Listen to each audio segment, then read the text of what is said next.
Qu'est-ce que ça fait plaisir, les amis. Barcelone, Elche, les gars, 5-0. Putain, la saison, elle commence fort.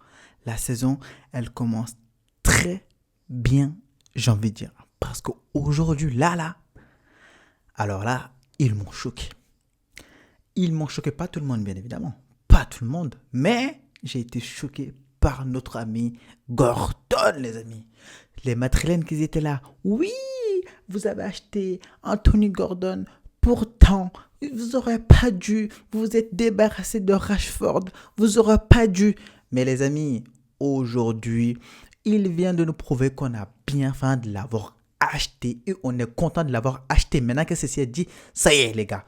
Il faut qu'on rentre dans le but du sujet. Aujourd'hui, Joan Garcia, il a carrément rien eu à faire dans ce match-là. Même pendant toute cette match, carrément, il n'a rien eu à faire pratiquement. C'est vrai qu'il a sorti quelques arrêts. Oui, on peut le dire.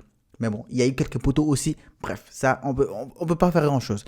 Mais mis à part ça, défensivement, aujourd'hui, les gars, quand je regarde la composition avec Gérard Martin et aussi notre Christensen dans l'axe aujourd'hui, bon, je ne veux pas vous mentir, les 15 premières minutes, ils m'ont fait un peu peur. Les deux, ils m'ont fait un peu peur pendant les 15 premières minutes de ce match. Parce que oui, il faut le dire, Elche, ils ont un peu dominé cette première mi-temps. En tout cas, qu'on a fait aujourd'hui, ils ont dominé, ils ont gardé le ballon. C'est eux qui avaient le contrôle du jeu. Parce que sincèrement, aujourd'hui, on faisait que courir derrière le ballon. Je peux comprendre, oui, on n'avait pas le 11 type.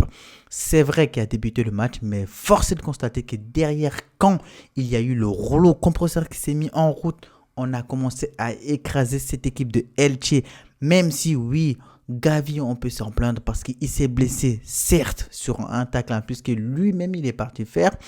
Donc, on peut dire, il y a quelque chose. Mais bon, mis à part ça, les gars, aujourd'hui, le match qui nous a sorti cette équipe de Barcelone et surtout l'équipe de Hansi Flick aujourd'hui, c'est juste un truc de dingue. Parce que si on regarde aujourd'hui, par contre, on va revenir sur chaque joueur au fur et à mesure. Donc, je disais défensivement avec Gérard Martin, les gars, et Christensen, franchement, ils ont fait le job. Moi, j'ai rien à le dire aujourd'hui. Mais bon, comme je l'ai dit, aujourd'hui, Christensen, il m'a fait un peu plus peur que Gérard Martin. Gérard Martin, les gars, il a bien défendu. Franchement, on ne peut pas lui reprocher ça. Et derrière, Xavi Herspart, franchement, dans les 15 premières minutes, il me faisait un peu peur. Je me disais, qu'est-ce qu'il fait? Mais finalement, les gars, il a commencé à monter de niveau au fur et à mesure que le match il se déroulait, les gars. Sincèrement, il n'y a rien à dire à ce niveau-là. Je mets carrément le mettre dans le top même des joueurs qui ont fait un bon match aujourd'hui parce qu'en vrai de vrai, si on regarde, les gars, le penalty qui a été obtenu par Rafinha, d'ailleurs qui a fait un très bon match, mais on va revenir, le penalty qui a été obtenu par Rafinha vient d'une récupération de Xavi Herspart, bien évidemment, au pressing derrière. Lui, il met son pied en opposition, il contrôle le ballon. Derrière le ballon atterrit dans les pieds d'équipe. Fermin Lopez, d'ailleurs, aujourd'hui, on va revenir aussi sur lui. Fermin Lopez qui fait une superbe passe décisive pour Rafinha derrière, qui fait un crochet dans la surface, qui tombe dans la surface, du coup, penalty. Et là, directement, il transforme son penalty en but, les gars. Franchement, aujourd'hui, Rafinha, niveau pressing aussi, il faut le dire, niveau récupération, même s'il n'a pas récupéré beaucoup de ballons, mais pressing, franchement, je me suis dit, ouais, mollo, parce qu'au bout d'un moment, frère, tu vas sortir et tu vas rien comprendre toi non plus. Tu vas sortir facilement. Tu vas sortir au bout de 76e minute de jeu, même si il a été sorti un peu plus tard, mais voilà, je me suis dit, si tu fais pas doucement la Rafinha, ça va vraiment pas aller, hein. Donc voilà les gars, Rafinha aujourd'hui, il a fait un très beau match. Il sort avec d'ailleurs la note de 9.7 aujourd'hui. C'est incroyable. Incroyable. Il sort avec un doublé. Et d'ailleurs, Fermin Lopez aussi, qui sort avec un doublé. Un doublé, les gars. C'est incroyable. À peine la saison commence, à peine on raffole comme ça les cages, on raffole comme ça les compteurs de buts. Hein? Je sais que certains jaloux vont dire les supporters de Real, vous n'êtes pas invités ici déjà. Donc voilà. Alors, Joan Garcia, il a fait un super bon match. Xavi Herspart, les gars, comme je l'ai dit, il a fait un très bon match aussi défensivement. Et Eric Garcia à droite, les gars. Bon, je ne m'attendais pas à voir Eric Garcia à droite parce que Et Xavi Espart à droite, ça aurait été très bien. Bon, après, Cancelo, il n'a pas débuté le match, ça peut se comprendre. Il vient d'arriver, donc forcément, on ne peut pas le titulariser directement comme ça. Il a besoin d'un peu de temps pour revenir encore, même s'il a joué en deuxième mi-temps. Mais bon, à droite, quand même, ça a été vraiment bien. Au niveau de Eric Garcia, les gars, franchement, Gérard Martin dans l'axe avec un Christensen, ça a fait le tap. Et Eric Garcia, aujourd'hui, franchement, défensivement, il m'a bluffé. Il m'a bluffé. Mais bon, après, on le connaît, le joueur, quoi. C'est pas nouveau ce qu'il fait. Mais franchement, saison après saison, ce qu'il nous propose, c'est du grand art, comme on dit. C'est du grand art, franchement, aujourd'hui. Après, au milieu de terrain, Marc Bernal, les gars, aujourd'hui, franchement, j'ai grave aimé son match à Marc Bernal aujourd'hui. Niveau récupération, même s'il a été dans les 15 premières minutes en difficulté au niveau de la récupération et même au niveau des efforts défensifs aussi, pendant la première mi-temps, les 15 premières minutes, il a été un peu en difficulté. Gavi, les gars, comme je l'ai dit, il est sorti sur blessure. Dommage pour lui. Par contre, je pense qu'il va avoir un peu de temps pour revenir à son niveau et surtout récupérer de sa blessure là. Je ne sais pas, parce qu'il avait eu une opération au niveau de son genou. Donc là, j'espère en tout cas que c'est rien de grave, que c'est juste, bon, comme il a taclé, je ne vais pas dire un coup, mais que ça va passer vite. Et on va se retrouver avec notre ailier droit. Notre cher ami Lamine Yamal, les gars, aujourd'hui, j'ai pas compris. Je sais pas s'il a une femme, mais s'il a une femme, les amis, il faut lui dire qu'il lâche la femme. Hein. Il faut lui dire clairement. Parce que aujourd'hui, le match que Lamine Yamal nous fait, sincèrement, c'est un match de quelqu'un qui a passé sa soirée dans une boîte de nuit. Mais je dis pas que c'est le cas, mais on dirait que c'est le cas. Donc, il va falloir qu'il arrête ses bêtises, qu'il se remet très très vite dans le wagon pour pouvoir continuer à avancer avec l'équipe. Parce que si il est à ce rythme-là, je vous le dis de suite, je vous le dis, le gars là, je vous jure qu'il va commencer à manger le banc. Parce que les joueurs que j'ai vus aujourd'hui, qu'ils avaient faim, hein, Adeyemi aujourd'hui, même sur son côté gauche, aujourd'hui, il m'a procuré plus de plaisir en le regardant qu'un Lamine Yamal. Aujourd'hui, les gars, vous vous rendez compte, c'est censé être le remplaçant de Messi dans cette équipe de Barcelone. En tout cas, niveau footballistique, on parle. Ok, il a du talent. Ce n'est pas ce que je le reproche. Mais aujourd'hui, quand tu regardes le match de Barcelone, tu te dis, ah tiens, j'ai envie de voir Lamine Yamal faire quelque chose. Mais aujourd'hui, les gars, c'était même pas le cas. Il nous a rien proposé.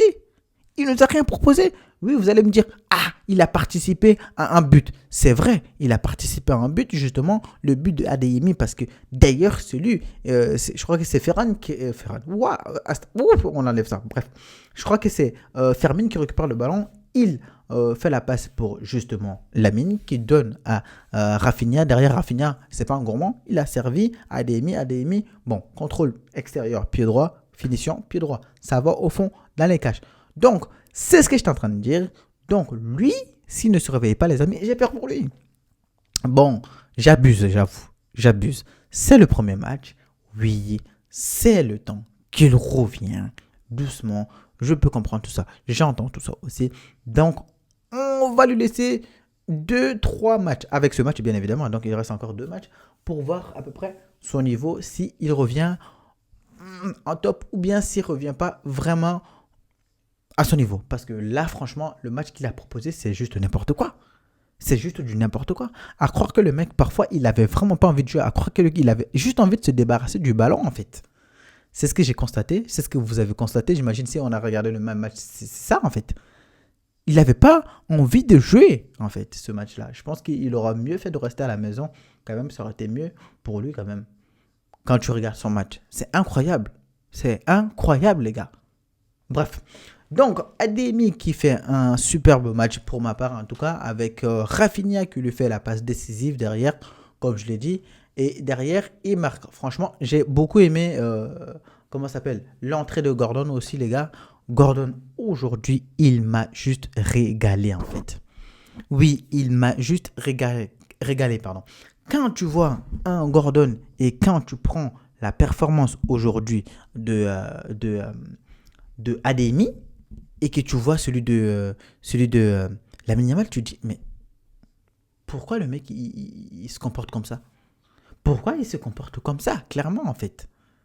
Parce qu'aujourd'hui, le match, c'est un match pourri qu'il nous a donné. C'est un match pourri, on va pas se mentir. Donc voilà. Et on va revenir sur le deuxième but de Rafinha, les amis. Alors, le premier but, penalty. Le deuxième but, alors, superbe passe de Pedri pour Gordon. Gordon derrière, les amis, bien évidemment, qui sert Rafinha sur un plateau. Derrière le but, il n'avait plus qu'à pousser le ballon au fond. Il n'avait plus qu'à pousser le ballon au fond. Ou je ne sais pas si je confonds avec le but. Non, ça c'est le but, pardon, de Fermin Lopez du coup. Derrière, il lui sert le ballon sur un plateau. Et boum, Fermin, il n'a plus qu'à pousser le ballon au fond. C'est ce genre de but, c'est ce genre de passe décisive qu'on veut, entre guillemets, voir les gars. Parce que là, en fait, il n'a pas été gourmand. Il aurait pu aller tout seul. Il aurait pu aller tout seul. Il a préféré ne pas y aller tout seul et servir son équipier pour qu'il puisse marquer. Et franchement, ça, c'est rare aujourd'hui, de nos jours, dans le football, de voir des gens qui peuvent servir leur coéquipier comme ça, face à face du gardien. C'est rare. Incroyable en tout cas. Moi, j'ai très bien aimé son entrée à Gordon. En plus de ça, il provoque. Il avance le ballon au pied. Il n'a pas peur du danger. Il va provoquer l'adversaire dans la surface en plus de ça. Donc franchement, à ce niveau-là, moi, j'ai rien à dire pour le coup pour Gordon. Donc voilà, ça va se taper au niveau de l'attaque, les gars. Quand tu vois cette attaque de Barcelone là, avec un Ademi, Lamine Yamal, Rafinha, les gars, un peu Fermin maintenant qui vient se mélanger, même si c'est un milieu de terrain. Aïe, ça va être chaud. Hein. Il y a des gens qui font de la sauce là, moi je vous le dis. Hein. Il y a vraiment des gens qui font de la sauce. Avec l'entrée de Pedro aujourd'hui au milieu de terrain, à partir du moment où il est rentré, on a commencé à voir le ballon parce qu'avant son entrée, la Gavi, il est sorti sur blessure, c'est vrai. Même si il est rentré, à la 43e minute de jeu, si je ne dis pas de bêtises. Donc, une fois qu'il est rentré, bon, après, c'était la mi-temps, mais après la deuxième mi-temps, on a commencé à avoir un peu le monopole du ballon, un peu le contrôle du ballon. Franchement, ça fait plaisir. Quand tu as un milieu avec Marc Bernal, quand tu as un milieu avec Pedri et surtout, maintenant, Fermin Lopez qui se met à planter des buts, même si on le connaissait, la saison dernière, il nous a fait la même chose. Mais bon, un Dani Olmo qui est rentré aujourd'hui, les amis, franchement, son entrée, c'était une entrée correcte, mais parfois, en fait, ils peuvent distribuer des ballons très facilement parce qu'aujourd'hui, Gordon, il a fait combien d'appels de balles et on ne lui a pas servi. Pourtant, si on lui avait servi, il aura marqué très facilement. Très facilement. Mais personne n'a fait ça. C'est un truc de malade quand même. Pourtant, il n'y a que Pedri parfois qui voyait, qui jouait dans l'intervalle avec lui, qui essayait de le lancer. C'était le rampe de lancement de Gordon pour le coup. À chaque fois, il avait le ballon, boum, soit il lui mettait, soit il cherchait une autre solution. Mais force est de constater qu'en tout cas, Gordon, les amis, il a du potentiel. Il a du potentiel. Après, bon, c'est pas à Barcelone qu'on a vu ça, à Newcastle, on avait vu. Bref, en tout cas, il sort aujourd'hui avec deux passes décisives, une pour Rafinha, une pour Fermin Lopez aujourd'hui. Il aurait pu sortir aussi même avec un but parce qu'au bout d'un moment, il est parti, même s'il aurait pu faire la passe décisive, mais il a frappé quand même et ça a été arrêté par le gardien. Donc, on va revenir sur le but de Fermin Lopez du coup. Le but, ça part de qui? Xavi Espart, les amis. Oui, il sort aujourd'hui avec une passe décisive, les gars, pour Fermin Lopez aujourd'hui. La passe D, elle est magnifique. Hein. En plus, c'est une passe bien, comment dire ça, bien lisse là. Et là, derrière le contrôle, bon, là, c'est le contrôle de, comment ça s'appelle, de Dani Olmo que Ferran Torres. Pourquoi ce gars-là, il m'énerve. Hein. Il sort pas de ma tête. Hein. De Fermin Lopez, du coup. Parce qu'ils ont les mêmes noms à peu près, donc voilà, forcément. Donc, Xavi Espart qui fait une passe très très lisse pour notre ami Fermin Lopez. Fermin Lopez contrôle, orienté, qui se retourne derrière, il fait la moula au gardien derrière, les gars. Il marque facile en fait. Donc aujourd'hui, avec cette victoire, on sort avec 5-0. Et là, les gars, on est quatrième du classement avec un seul match au compteur, bien évidemment. Et je pense qu'au niveau différence de but, on fait mieux que tout le monde là. Il n'y a que l'Atlético. L'Atlético, du coup. Non, on est premier, hein, différence de but. Ouais, différence de but, on a 5. Et puis voilà. Et puis l'Atlético, ils en ont Ils en ont 2 en fait. 2. Et Séville a 3. Donc pour l'instant, si on gagne notre prochain match, on prendra la tête de la Liga, les amis. J'espère qu'on va gagner notre prochain match justement. Donc j'espère sincèrement que ça va être quelque chose qu'on va faire. Normalement, c'est un match qui devrait être assez simple à gagner. Donc voilà. En tout cas, ça sera un match simple, je pense. J'espère que vous aurez apprécié cette vidéo, les amis. Si c'est le cas, n'hésitez surtout pas à me faire savoir. Et les pouces bleus, bien évidemment. N'oubliez pas ça. Et on se dit à une prochaine, les gars. Ciao.